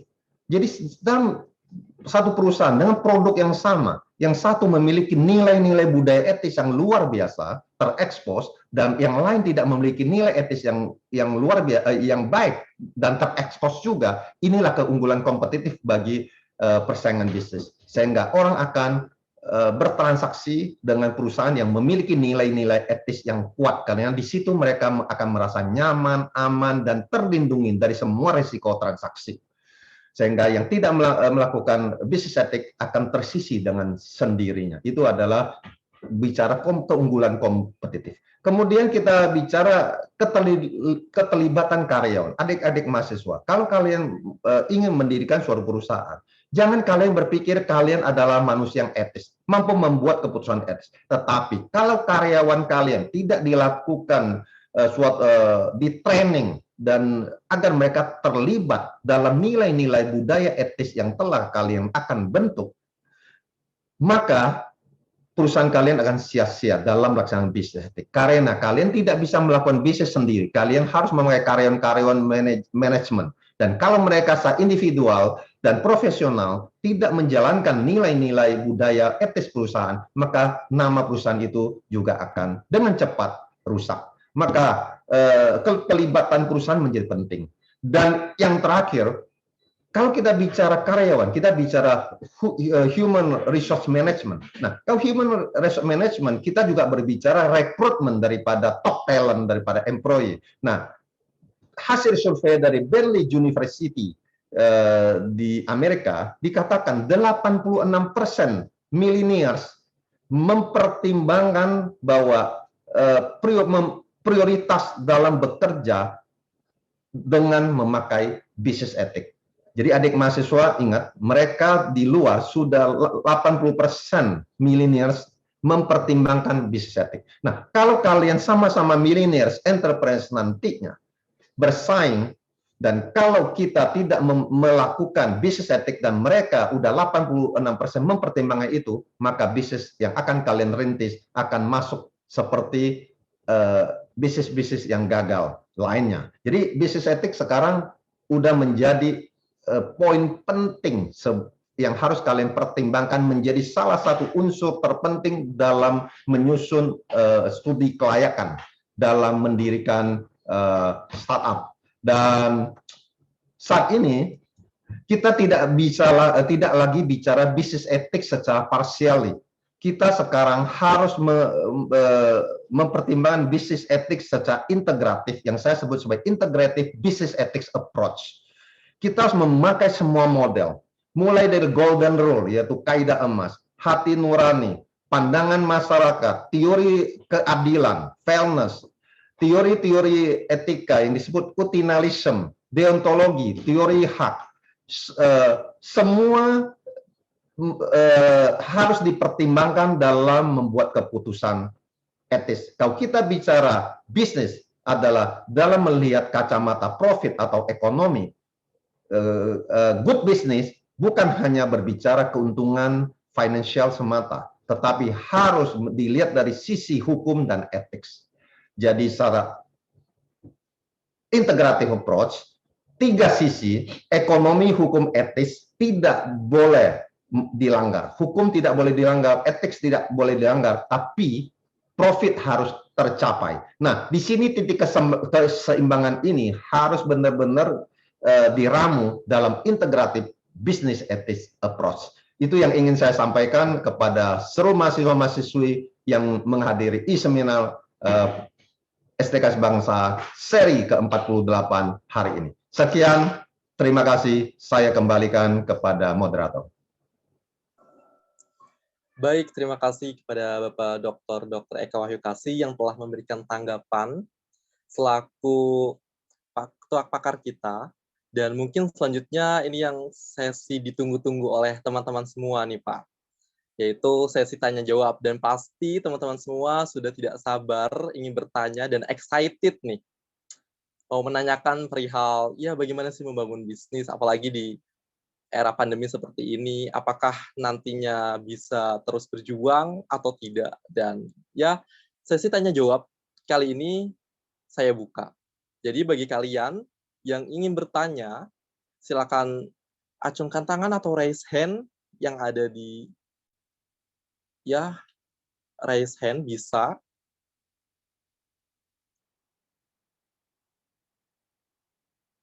Dan mungkin panitia bisa membantu jika memang ada pertanyaan.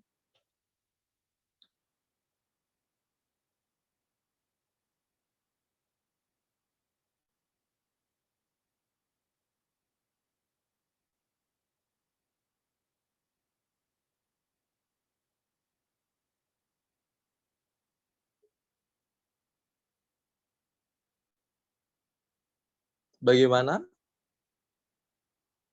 Apakah ada yang ingin bertanya? Atau bisa kalian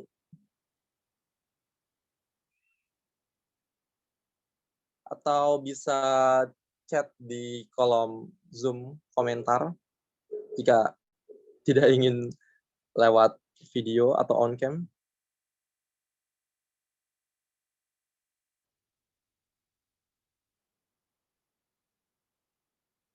Oh baik, mungkin kita akan menampilkan video terlebih dahulu ya, rekan-rekan semua.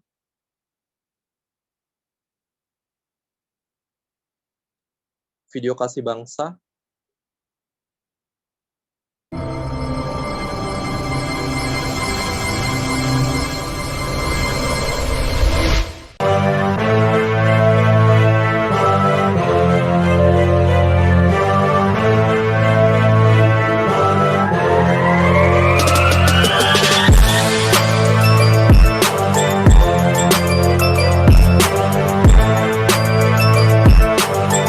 Perkenalkan, nama saya Calvin. Saya sudah bekerja di salah satu perusahaan pertambangan terhitung sejak tanggal 1 Agustus 2019 setelah diangkat menjadi Supervisor Finance di perusahaan ini. Yang saya suka dari ST Kasih Bangsa adalah bagaimana mereka menyiapkan anak didiknya, memiliki kualitas yang tangguh, pandai semuanya, attitude-nya baik sekali, dan kemudian dalam bekerja terlihat memang mereka lebih baik dari karyawan-karyawan lulusan dari universitas lainnya.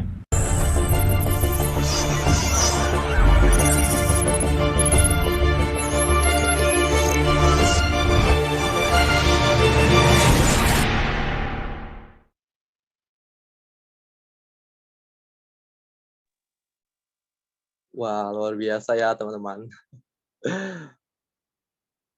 Ya, jadi bagaimana untuk sesi tanya jawab? Saya buka kembali. Jika teman-teman semua dan rekan-rekan mahasiswa dan peserta di e-seminar kali ini yang ingin bertanya langsung kepada Bapak Roni atau Mr. Jos, saya persilakan.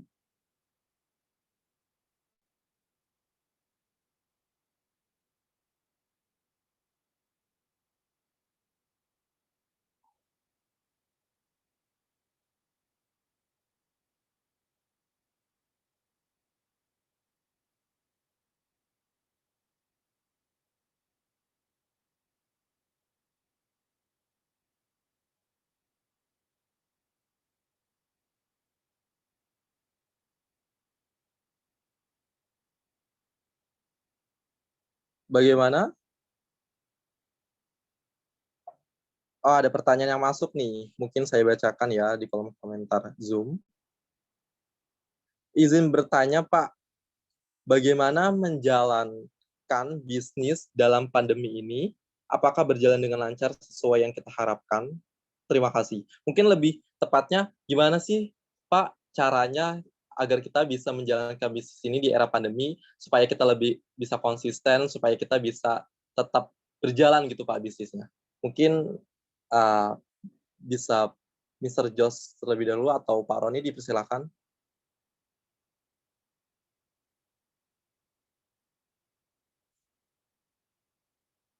Oke, saya dulu boleh ya. Bismillah. Boleh. Sebelumnya terima kasih sampai saya tanya jawab ya. Tadi Pak Roni saya stalking di IG-nya, di grup Telegramnya, Masya Allah ya. Udah kawakan bisnisnya dan teman-teman beruntung dapat ilmu dari beliau. Dokter Eka juga sama ya, prestasinya tidak hanya di bisnis, kampus ya, banyak hal.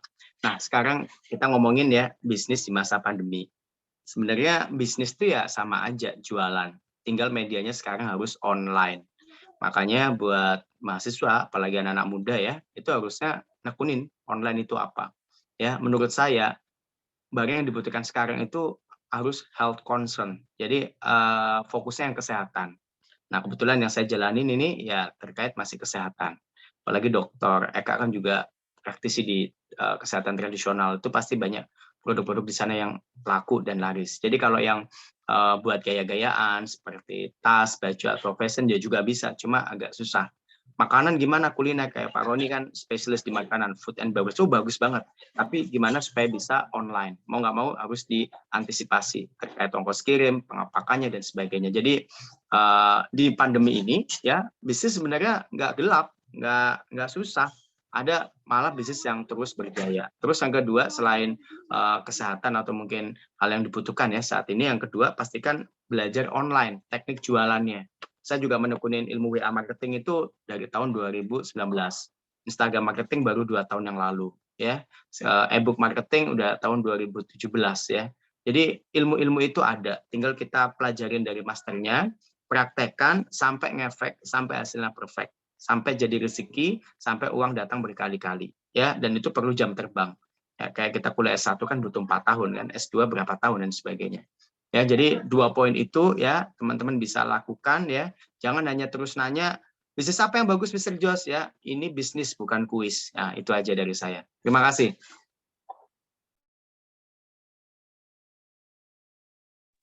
Mungkin boleh Pak Roni untuk membantu juga menjawab pertanyaan dari tadi. Menambahkan.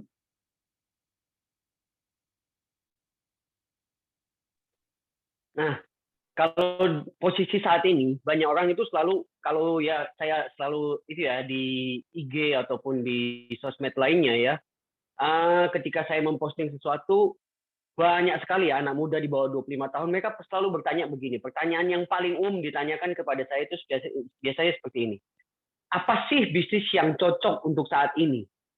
Ya kan? Bisnis itu enggak ada yang cocok sebenarnya. Tinggal kita mau apa enggak. Jadi ketika kita mikirkan bisnis itu cocok apa enggak, nggak akan pernah ada bisnis yang cocok dengan kita. Kenapa? Kalau kita mau mencari bisnis yang cocok dengan kita, pasti sesuai dengan hobi kita. Kita mesti mikirkan lagi, bisnis itu bisa menghasilkan uang, hobi itu bisa menghasilkan uang apa tidak. Kenapa? Karena ujung-ujungnya bisnis, dimanapun tetap adalah duit. Kalau tidak ada duitnya, pasti tidak bisa. Gitu loh.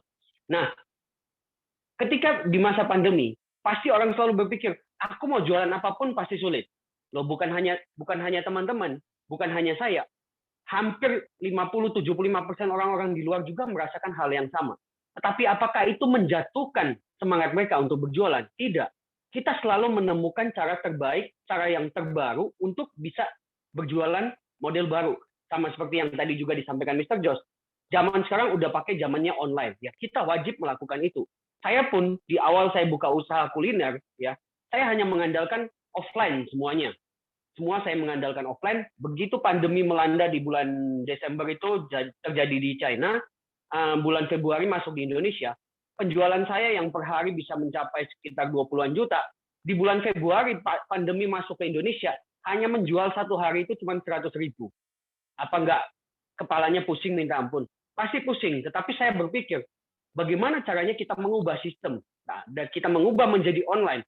Hanya berjalan 2 bulan, saya punya sudah kembali normal. Artinya di bulan Februari, Maret saya ada nombok, tapi bulan 4 April kita udah melonjak kembali. Kenapa? Kita udah mengubah sistem kita menjadi online. Nah, cara-cara ini yang kadang kita tidak bisa menyesuaikan. Kita selalu terkungkung, terpenjara dengan kenyamanan kita, sehingga kita tidak mau mengubah sistem kita. Kita selalu berpikir, waduh, aku sudah nggak bisa berubah. Semua itu bisa berubah.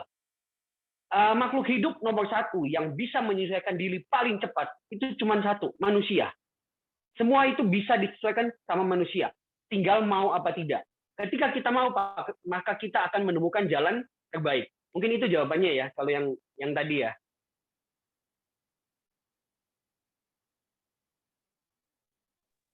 Baik, terima kasih kepada Pak Roni yang sudah menambahkan jawaban dari Mr. Jos sebelumnya. Ini ada pertanyaan lagi nih, Pak. Saya bacakan ya. Dari Marlena Uis Kota Batam, izin bertanya, mengapa etika perlu diterapkan dalam fungsi bisnis?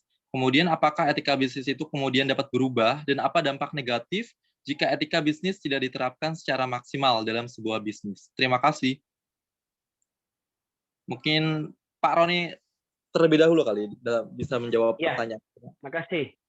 Nah, kenapa sih kita harus memerlukan etika bisnis? Karena kita mau membangun sebuah bisnis yang jangka panjang. Kalau kita hanya mau membangun bisnis yang artinya hanya bisa bertahan 1-3 tahun ke depan, ya kita mungkin bisa melakukan hal-hal curang yang bisa kita dapatkan karena kita mementingkan yang namanya keuntungan di sana. Tetapi ketika kita mau membangun sebuah bisnis, ketika kita membangun sebuah bisnis yang bisa berjalan sendiri, yang sudah otomatis, kita tidak bisa melakukan hal seperti itu. Kenapa sih sampai hari ini kita masih memakai produknya Indomie, Indofood, kita masih memakai produknya Unilever? Kenapa? Mereka selalu menjaga yang namanya etika bisnis. Mereka menjaga produknya, apa yang ditampilkan selalu sesuai dengan apa yang sampai kepada tangan kita. Dan kita harus belajar dari cara itu untuk bisnis-bisnis kita. Karena ketika kita tidak melakukan itu, maka bisnis kita hanya akan seumur jagung. Jadi sebentar aja. Banyak sekali ya anak muda ya. Sekarang itu selalu terpengaruh dengan bisnis franchise yang mereka selalu ngambil ya. Dalam waktu singkat diambil tanpa penelitian, tanpa analisa yang detail. Mereka selalu FOMO, hanya cepat ikut-ikutan aja mengambil bisnis-bisnis tersebut. Dan tidak pernah melakukan analisis. Kenapa?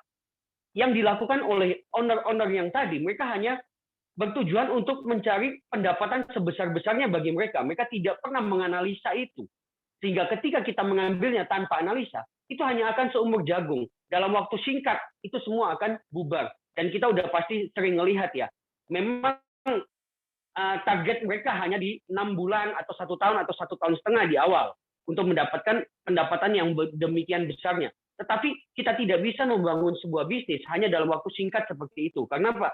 Kita membangun bisnis itu tujuannya adalah untuk jangka panjang. Kalau bisa selama kita masih ada, bisnis itu tetap masih bisa jalan. Dan itu yang kita lagi bangun saat ini. Mungkin dari saya, silakan. Baik, terima kasih Pak Roni. Mungkin Mr. Jos ingin menambahkan. Oke, terima kasih buat Pak Roni. Jadi poinnya Pak Roni benar banget ya. Jadi kalau kita ingin usianya bertahan lama, pastikan etikanya itu ada. Etika itu ada dua hal, dari kita pengusahanya, yang kedua dari produknya atau jasanya. Jadi jangan sampai jualan itu produknya abal-abal atau ngasal. Ya, itu pasti bikin pembeli kesal. Kalau udah kayak gitu pasti dia nggak mau balik. Ya, terus yang kedua ya dari kitanya, ya bagaimana pelayanan kita. Coba perhatikan kalau saya nulis ya di artikel atau apa, pasti ada emoticon senyumnya, pasti menyapa, sebutin namanya, ya itu bagian dari etika-etika, hal kecil tapi dampaknya besar. Ya, nah biasanya yang anak-anak muda ini kayak gini nggak ngeh. Nah kita yang sebagai mungkin lebih tua gitu kan, atau mungkin pernah di zaman mereka harus ngingetin terus-terusan. Jadi etika secara personal itu ada, makanya saya tadi bilang kita harus jadi orang baik ya. Terus yang kedua dari produknya harus baik. Ya, jangan sampai produknya itu menipu atau kualitasnya itu jelek. Pasti orang itu kabur gitu loh. Nah, ini harus harus jadikan prinsip. Jadi apa-apa kalau jualannya bagus, maka bisnisnya akan jalan terus. Nah, itu yang saya pegang dan saya yakin Pak Roni sudah membuktikannya. Dr. Eka juga selalu the best dalam setiap karyanya. Terima kasih ya. Mungkin udah cukup ya karena udah duhur di sini ya. Makasih. Baik, terima kasih kepada Pak Roni dan Mr. Jos yang sudah menjawab pertanyaan-pertanyaan dari rekan-rekan semua di e-seminar hari ini.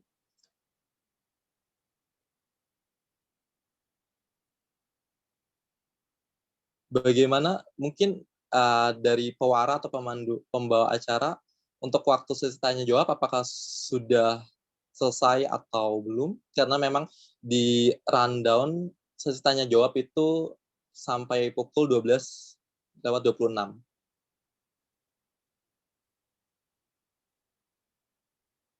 Bagaimana Ronald? Iya Kak.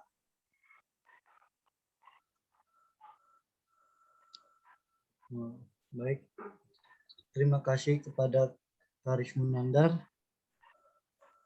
yang telah moderatori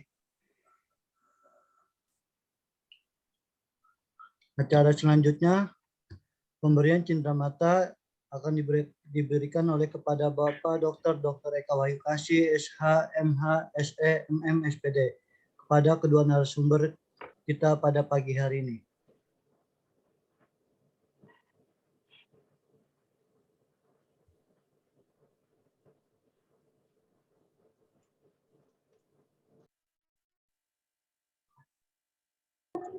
Silakan tolong di-share. Ya, setelah kita mengikuti acara e-seminar nasional STK Bank seri ke-48 dengan tema membangun bisnis dalam etika bisnis, dan kita telah mendapat pengetahuan, pengalaman, dan ilmu yang banyak dari kedua narasumber, maka tibalah saatnya kita semua yang hadir di sini, termasuk yang akan menonton YouTube acara ini 2 jam mendatang dari sekarang, dan atas nama Kampus Beasiswa STK Bangsa, dengan ini kami menyampaikan ucapan terima kasih dan penghargaan yang sebesar-besarnya kepada Bapak Ahmad Basori SE MSI yang telah berkenan menjadi narasumber kita pada hari ini, dan kita juga akan meminta perkenan beliau untuk menjadi narasumber kita untuk inkubasi bisnis dalam membangun startup pada e-seminar mendatang. Saya mohon Bapak Ahmad Basori SE MSI berkenan untuk menerima penghargaan dan ucapan terima kasih dari kampus STK Bangsa ini. Silakan. Terima kasih buat penghargaannya. Insya Allah kita siap untuk membantu supaya lahir millennial entrepreneurs sesuai dengan tujuan STK Bangsa. Sukses selalu buat Dr. Eka dan semua mahasiswa. Terima kasih buat penghargaannya. Semoga ini jadi sumbangsih untuk memberikan yang terbaik buat Indonesia, khususnya buat di Kasih Bangsa. Terima kasih. Terima kasih.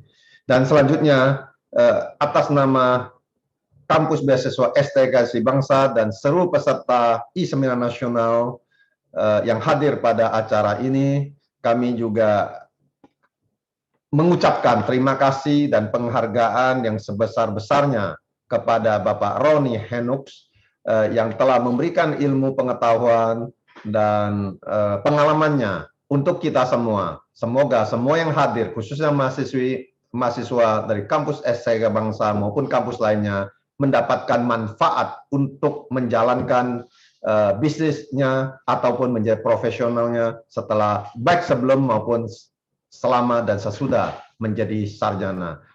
Mohon di-share sertifikatnya panitia untuk sebagai ucapan terima kasih dari kampus STIE Kasih Bangsa.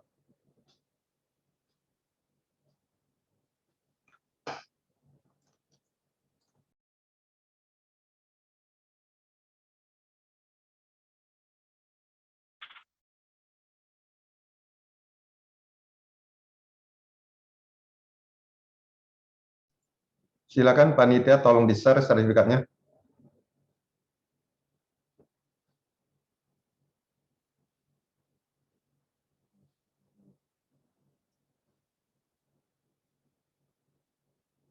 Ada kendala teknis dalam men-share?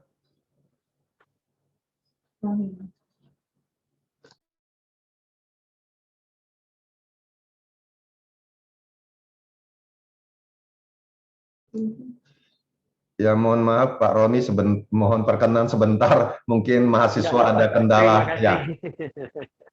Ya baik, mohon ini mungkin mereka ada kendala di signal mungkin, kayaknya maklum seperti yang Pak Ahmad Basoni katakan, mahasiswa itu adalah kos, warteg, sama kampus. Nah, jadi ini, ya silakan Pak Ronnie Henoks, ucapan terima kasih dan penghargaan dari Kampus Beasiswa ST Kasih Bangsa untuk Bapak, dan kami juga mohon perkenan Bapak untuk menjadi narasumber kami untuk seminar-seminar berikutnya, khususnya terkait dengan startup ya, pendirian, membangun millennials entrepreneurs yang akan dilaksanakan juga oleh mahasiswa-mahasiswi kita yang sedang mengambil pelajaran inkubasi bisnis level 1 maupun yang level 2 dan level 3, mereka semua wajib membuat e-seminar nasional terkait mata kuliahnya.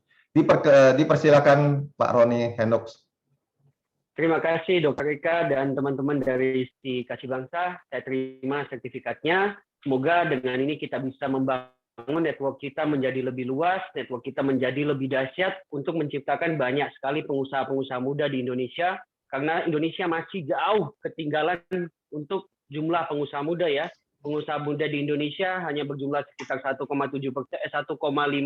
sampai 1,7, jauh di bawah dari Asia Tenggara. Jadi kita harus bisa membangun pengusaha-pengusaha muda agar bisa bersaing dengan negara-negara yang ada di ASEAN khususnya. Jadi semoga dengan acara ini kita bersama-sama bisa menciptakan banyak sekali pengusaha muda ke depannya. Terima kasih atas waktu dan harinya.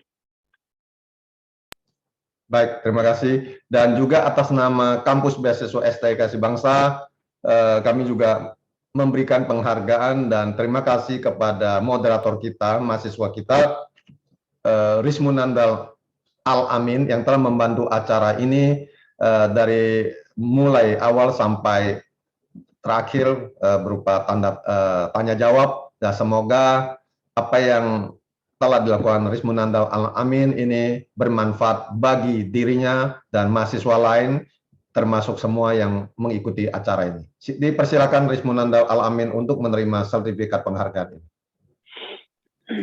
Terima kasih kepada Bapak Dr. Eka Wahyu Kasih yang telah memberikan saya penghargaan sertifikat sebagai moderator. Semoga kedepannya Sekolah Tinggi Ilmu Ekonomi Kasih Bangsa bisa memberikan e-seminar nasional yang lebih menginspirasi, dan pastinya banyak narasumber-narasumber yang didatangkan bisa membawa kebermanfaatan dan ilmu baru bagi mahasiswa Sekolah Tinggi Ilmu Ekonomi Kasih Bangsa dan mahasiswa lainnya yang mengikuti e-seminar nasional di STI Kasih Bangsa. Terima kasih, Pak. Baik, sebelum saya mengakhiri acara ini, saya ingin kembali mengundang kepada seluruh peserta yang mengikuti webinar langsung melalui Zoom ini ataupun yang akan menonton dari YouTube untuk kembali mengikuti e-seminar ST Kasih Bangsa berikut, yaitu seminar berikut akan dilaksanakan pada tanggal 22 Juli 2021 dengan tema urgensi etika bisnis di era global, karena ini adalah tema-tema yang dilakukan oleh mahasiswa-mahasiswi ST Kasih Bangsa yang mengambil kuliah di mata kuliah etika bisnis. Mereka minimal membuat 7 seminar nasional. Dan saya kembali mengundang kepada semua untuk mengikuti hal ini, dan juga saya ingin mengundang kepada semua peserta yang hadir pada hari ini. Saya undang untuk mengikuti PIKTI International e-Seminar Series ke-52 dengan tema Longevitology Method for Healthy and Long Life pada hari ini jam 2.30. Kebetulan saya sebagai Ketua Umum Perkumpulan Induk Organisasi Kesehatan Tradisional Indonesia, di mana anggotanya terdiri dari 9 organisasi kesehatan tradisional di Indonesia. Dan nanti jam 2.30 speakernya langsung dari Taiwan, Mr. Wei Yufen Lausi, yang menemukan ilmu longevitologi yang telah diadop oleh hampir 25 negara termasuk Amerika, Australia, Indonesia, dan lain sebagainya. Dan ilmu ini, pengobatan ini sangat baik, tidak memakai obat, dan bisa dilaksanakan di mana saja, kapan saja, dan bisa menolong dirinya sendiri, apalagi dalam pandemi COVID-19 ini. Semoga banyak yang bisa mengikuti. Dan akhirnya dengan mengucapkan puji syukur kehadirat Tuhan Yang Maha Esa, e-seminar nasional